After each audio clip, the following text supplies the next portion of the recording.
Good afternoon, friends. Welcome to Escambia Citizens Watch Live. I'm John Singley, your host.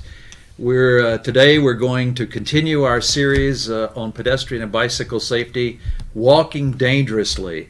One of the most important elements in a city's ability to protect its pedestrians and bicyclists and others who use the streets other than cars is the design of the streets, the design of the sidewalks, how a city connects amongst itself, and what contributes to a walkable, safe city.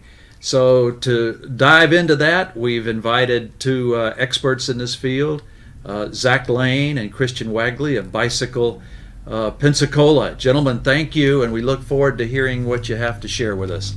John, thanks so much. We're really excited to be here, and we're real thankful that Escambia Citizens Watch gives us this opportunity and all that you all do in the community. And really, John's lead-in was exactly right and perfect. Design is everything, and we have a city that's really been designed around making cars go faster for the last 70 years, and that's dangerous by design. And we know that's killing people. And by creating cities for people, we know that we can solve a lot of those issues and make our city much safer and much more pleasant for walking and bicycling. So my colleague Zac is works with us with Bike Pensacola. He's our advocacy chairperson. He's a daily cyclist, and I'd love for you to share kind of how bicycles are part of your daily life. I use my bicycle for probably 90% of my trips. My daughter, I have a long-tail cargo bike, and my daughter is able to ride on the back of it, so I commute her into school, I commute into work, I commute to the grocery store. I've designed my whole life to be able to do this. I've picked a community where there's a grocery store close by and the work's close by, and I think it adds, an immeasurable benefit to my life that, I couldn't even begin to describe. That's awesome, and my experience is similar. I ride every day the way Zac does. I live in an area downtown that allows me to do that, and I really knew I wanted to live as much of my life as I could on my bicycle when almost 25 years ago I rode my bicycle from here in Pensacola back to Maryland, where I'm originally from, and spent that whole summer on my bicycle and just had a series of experiences along the way, and it was just wonderful, and I've really set my life up around the bike ever since then. So part of that is, living it every day is we see what's out there on the streets. We see up close and personal what works and what doesn't. Exactly. Yeah, much more so than you could ever see by car. And we started, my friend Tim Bustos and I started the Bike Pensacola group about 4.5 years ago. A lot of people know us through the slow rides, and we're using these rides to build support for making the city more walkable and more bikeable. And so we know, again, that if we create a city for people, we've created a place that's more pleasant, that's more humane, that's safer ultimately for pedestrians and cyclists. And so exactly. I think that's the best way to sum it up is if you design for people, you get more people, right? It's safe. That's the urban planning thing. If you design for cars and traffic, you get cars and traffic. If you design for people and places, you get people and places. And that's where we need to go. We've been designing for cars and traffic for 70 years now. I think we need to switch it. And there is some momentum there, but we need to design for people and places now. Yeah, so. Inertia is a powerful thing, and the engineers have been trained to make cars go faster, and that's what a lot of our standards still are. And there's tremendous interest, though, now is in going back the other direction. And but we're still in the very early phases of that. So we're going to share some of the things we've learned, experiences from right here in Pensacola. But it really begins with this very basic fact of what happens with speed, and I bet Zac can sum that up for us. Well, the most critical thing about creating a place for people is to make sure they're safe, and the most important factor in that is to reduce the speed of the cars. So here's a graphic that shows if you hit by a car at 40 miles an hour, there's only a 1 in 10 chance of your survival. But if you just slow the car down by like 20 miles an hour, you're on the other end of the spectrum now, and there's a 90% chance of survival. So this is, a very important graphic. I think the most important thing we can do is design our cities to slow down traffic using engineering standards. It's not going out and changing the speed limit signs from 45 to 25. It's adding certain design features that calm traffic. Yeah, it's interesting. If we were able to put up a map showing where the the bicycle and pedestrian deaths and serious injuries have been in Pensacola, you won't see those dots in downtown Pensacola because that's the part of our city that's most designed for people. Exactly. And you'll see those dots on the map as you go farther out, where traffic speeds increase, where Yeah. streets get wider. So it really always goes back to design. It's all about design. So, I mean, when you're telling the story about cities for people, I think one of the great ways to do that is to go back to basically the way we built every city and town in America before World War II. They were all built for people. They were built before cars took over. This happens to be Annapolis, Maryland. I grew up right outside of Annapolis and spent my early years there and really got that firsthand experience of what a city was like that could be designed around people. Yeah, I mean, and my same, I guess, experience is with New Orleans. You know, I mean, I lived in Pensacola, lived in the suburbs my whole life, and I had, was forced to move to New Orleans to find a job.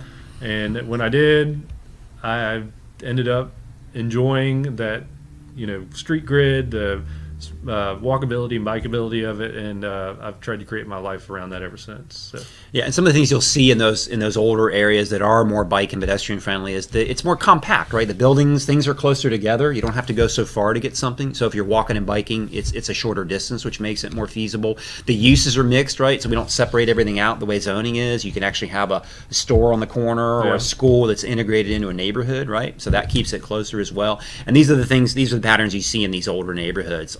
Like again, Annapolis, Maryland, where I grew up, but you see it as well in Pensacola, and you see it again in any place in America built before World War II. Pensacola has these patterns. The downtown older area, the uses are mixed. It's more compact, and it's at a human scale, right? And so that makes it. And it allows us to live our lives the way that we live.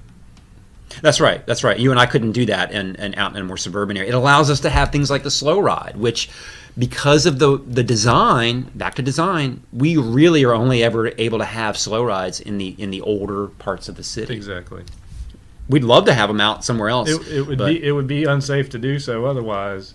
Unsafe, unpleasant. Even an example like the run clubs. Most of these run clubs that are at bars and restaurants, and you see these in downtown Pensacola, where the built environment tends to support that more. People like the way the buildings frame things. The traffic speeds are lower. It tends to be more pleasant for that. It's interesting. I mean, it's more interesting. I mean, you go on a run and you get to run by the water. You get to run by the buildings, and it's just a more interesting experience. So. And again, that mix of uses, which sometimes you even see in the same building. And it's important the way the buildings support what happens on the street as well. They really speak to each other, and there's a language there, and we're going to show some examples of that. But one of the things more than anything that allows Zac and me to live in a way that we live, of biking almost everywhere in these older areas, is the connected street grid. And so I bet Zac can explain that. Well, I mean, on the right-hand side, you've got, your typical pre-World War II street grid that, everything is arranged on a rectilinear pattern. And on the left, you have what has happened since World War II, where you have two neighbors that share a backyard that, have, substantial amount of walking just to say hi or... So, I mean, it doesn't support walking or biking. Yeah, when the streets are connected like that, it shortens the distance between places, and that's really important because all the things we're talking about are designed toward making the walking and the biking the easier choice, right? The better choice. And if it's farther to go, you typically you'll jump in your car to do that. So it's important to make those distances shorter, and that's what that connected street network does. And you can see that if you just look at Pensacola. It's very clear that rectilinear street grid that Zac talked about, basically from Brownsville, where you see West Pensacola on the map, east all the way across Bayou Tahar into East Pensacola Heights, and then basically from about Fairfield Drive south, you see that very rigid street grid like that, and that allows us to go, what? If we were going to go from point A to point B, there's 50 different ways to go or something? Multitude of ways, yeah. That probably more than any other single thing. I mean, it takes all these design elements together, I think, but I would say, I don't know if Zac agrees with me, but that connected network more than anything allows us to do what we do. Exactly. Yeah, I mean, it absolutely does. I mean, if you're looking to go to a place and you look at a street grid, you can always find a way to get there. Even in Pensacola, where you have some major barriers like I-110, Garden Street, you can still find a safe route to get there most times. And this is why when sometimes there's a proposal to break up that connectivity, I'll I'll come out and speak against that, and that's happened a number of times at city council. But so we want to talk about some of the great things that are happening. Some of it's private investment. We're seeing new development in some of these walkable places downtown, and they're getting it right. Right, you bring the building to the street. One of the basic elements, if you're going to have a walkable community, is you got to get the parking right, and part of that is hiding the parking behind, to the side. People don't like to look at parking lots. It's not interesting. It's not creating a walkable city. You have to make an interesting walk. I guess that was one of the CivicCon speakers said that it has to be an interesting walk, and parking is not interesting. Yeah, people like to look at buildings and storefronts and other people at cafes. Southtown, the urban apartments, first time we've ever had that in Pensacola, is a great example of that downtown, where they really got that right. And then some of the other buildings coming in nearby as well, places like the YMCA. Again, the old, if you built the YMCA in the second half of the 20th century, you would have put the parking lot in front of the building, right? Exactly. And I mean, this is a part of the mixed use you're also speaking of. You've got residential on one side of the street and an activity center on the other side of the street. So you have something that people are able to live and accomplish all their needs and goals in one spot. So yeah. So we want to keep that kind of investment going for sure. And we're seeing, I know Zac's seeing them as well, more and more people are out there riding with us and riding to Wahoo's baseball games like this, or down to Maritime Park. I have neighbors. I have a neighbor that will ride his bicycle with his kids to church on Sunday morning.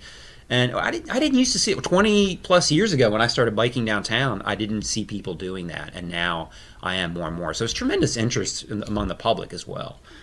We've still got a long way to go. Well, I think Bike Pensacola and the slow rides have just accomplished that in showing people, how feasible it is to get around Pensacola.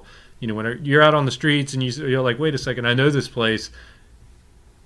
You gain a sense of how you got there, and you did it without any safety issues. So I mean, I think just helping people to understand is a big part of the slow ride. Ciclovia, the open streets, this would be I think it's their third year coming up in March. That's another great example of building, along with the slow rides that we do, building support for making the city more walkable and bikeable. Even the parks, we have a lot of parks in Pensacola. We're very fortunate, but opening up the waterfront with places like Bruce Beach now, which is largely going to be a place, I think, that will be accessible more by walking, more by bicycling, less of a driving location, especially as the waterfront hopefully gets knit all together. And that's a great example of where, and I think you're seeing more and more of that now, is where developers who are building things downtown know that for their projects to be successful, they've also got to look at the design of the streets around them. And I'm hearing more and more developers who are talking about, if I'm going to put a building in there, I want to go out on that street and actually put some street trees for shade. I want a traffic calm so that my residents or tenants or people in my businesses can safely get across the street. It's great to see that they're not looking just at the building now. They're looking at beyond that to the street as well. Yeah. I mean, and there are so many different ways to actually do the traffic calming besides some grand scheme like the Warner. There are, you can, just do small little traffic circles. You can do, speed, the tabletop speed tops, and so there's a multitude of ways to do it. What about one of the things again happens in the older downtown areas is the way buildings kind of frame the street, and part of that interest. And one of the things about human beings is that we like a sense of enclosure. Yeah, we don't like the big, wide open, like the parking lot kind of areas and things like that. Yeah, I mean, the buildings in downtown definitely should be close to the street. I mean, in the new development in the residential areas should also be the same. I mean, the houses should be on the street. And especially with residential, it creates more sense of community, that people are right there, and then got the pedestrians right there. So yeah, I almost think there's a language that's spoken almost between the buildings. There's an interaction between the buildings themselves and then us. We're out on the public right of way, right? Yeah. We're on the street, we're on the sidewalk, and they've even done studies showing that we like a changing view, and so that idea of the old classic with the storefront changes every 30 feet or something. They actually have done studies. They wire people up, and people respond really well to that. They like, as opposed to like a bare wall that was just brick for many feet, storefront, and then you go a few feet, another storefront. It's something different each time. Some variation in the walk, something interesting that keeps the Yeah, Christian, keeps the there's view a changing. lot of changes going on, particularly in the urban core of Pensacola. What would you say to people who don't live in the urban core? They may be out Davis Highway, out in that direction, maybe on West Cervantes down there. What would you say to them about pedestrian and traffic safety in terms of how do they best survive or enjoy their walk, or how would they do that if they don't live in the urban core? Well, I mean, they need the design interventions. It's harder to change the buildings, but they need things like a place like West Cervantes doesn't even have crosswalks, right? We calculate it's 0.8 of a mile between crosswalks, so people have to have a simple thing like crosswalks where it's safe, somewhat safe to cross the street in a designated place. They don't even have that. A lot of what we're showing now and what we've been talking about is sort of the most ideal scenario, and I think some of these areas in places like Brownsville can borrow from that. Make sure that when they're redeveloping, that the buildings are up on the street, which tends to calm the traffic down. But the quick intervention in those places, I think, is going to be some of the things like even crosswalks and I mean, it's going to be more difficult to do the further you get away from the street grid. Designed with major thoroughfares and 6 lanes of traffic, so where if you want to cross as a right of way, it's 100 feet. It's fairly inaccessible for pedestrians. But in the downtown in Brownsville, in areas where that street grid is developed, it's fairly simple to do. Yeah, and our Bike Pensacola group is really focused on. We think the priority for bike pedestrian improvements should be in these areas where there's a lot of what we call subsistence walkers and cyclists. These are people who are biking and walking to get to work, to school, to the store. They're not just riding recreationally, and a lot of that tends to be in the lower income areas in places like Brownsville, which is also where the greatest number of deaths and injuries are occurring. So we actually think it's the funds are limited. They're always going to be limited. That should be the priority, is in those areas. You have been appointed to the mayor's transition team, and one of the areas is bike walkability. Is that the correct term? Tell us a little bit about what you're learning, if you can. When you hold your town halls or your public meetings, what are you hearing from people? Well, so there is a team member dedicated to that category of kind of traffic, parking, walkability, and that's Drew Buchanan. And it has a lot of overlap with my category, which is environment, and other categories as well. I hear a lot of input at my environmental meetings. People want a more walkable, bikeable city because they recognize that transportation is probably the biggest environmental issue we have. It's our largest source of carbon emissions. It's tremendous issues related to air and water quality. And Zach's been to some of those meetings as well, both some of the bike ped specific ones and maybe even some of the environmental ones, or we did a combined one as well. I've been to the combined one and the bike ped one. Yeah, maybe you share some of the things you heard there. I mean, I think, from a bike ped standpoint, people are seeing the benefits of it and they want to see it in their city. So, they're voicing their opinion, and hopefully the mayor and the new team will make it a priority. From an environmental standpoint, it's as you described. I mean, that's more your expertise area. But I mean, another thing to note, just with traffic and cars, is the noise pollution that is associated with that. I mean, we always consider pollution, but we never consider noise pollution. This, as you guys know, a big topic in the city and the county and on social media and around town is these priorities. How to balance the priorities between infrastructure, streets, stormwater, and economic development. And one of the things that has come up here recently is how do you achieve the best balance? In other words, if you were the mayor for a day or the chairman of the county council for a day, are these priority or master plans? Do they serve a purpose? I mean, how do you best balance these priorities? Well, I mean, I think the balance should shift. I mean, that the balance for the last 70 years has been, big roadways, big parking lots. I mean, it has to shift, and it doesn't have to happen quickly, but it needs to be gradual and consistent. I mean, you're not gonna you can't just tell people that live, in areas that are not bikeable and walkable, we're not going to support you. But you can slowly start to create that shift where you make areas more bikeable and walkable, and people will locate themselves into those areas. And, it's not going to happen tomorrow. It's not going to happen next year. It'll happen, 10, 15 years down the road, where the community becomes more walkable, bikeable on a whole, and people shift their whole style of living. I mean, it's not something you can say, you can't drive your car anymore. It's something I think you would have to do slowly, but the priority needs to be made away from, creating larger roads and bigger parking spaces. There's some that say that the best economic development that a community can engage in is building strong cities, and that would include the walkability, the connectiveness. What do you guys hear over at Bicycle Pensacola anecdotally?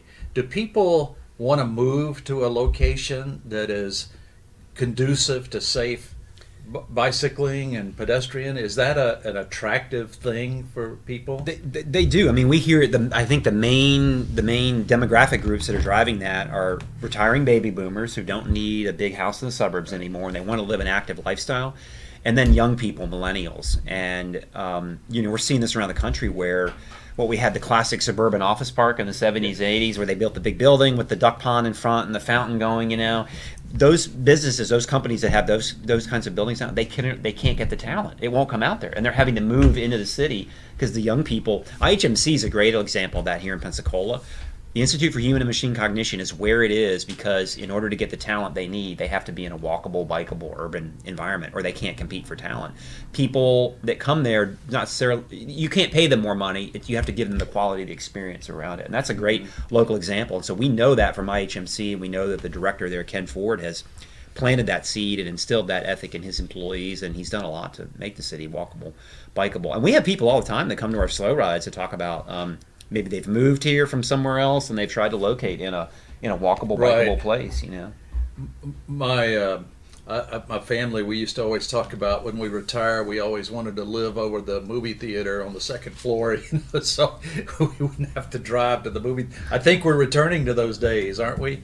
Where you see developments like Southtown, and I spend a lot of time out in Austin, Texas, where I have family, and one of my favorite developments out there is the Domain, and this was very similar to Southtown, mixed use on I forgot how many acres it was, but people lived there and they literally worked there and they shopped there, all within 6 square blocks. I mean, and it was such an unusual proposal when they first built it out there, and people said, "Oh, this isn't going to work." But within 3 years, it was built out. It was a 10-year plan, and it's a waiting list to live there or purchase some of the property. No, I think some of that stuff happens organically if you allow it to. So, I mean, a lot of the planning that goes into it, it's great.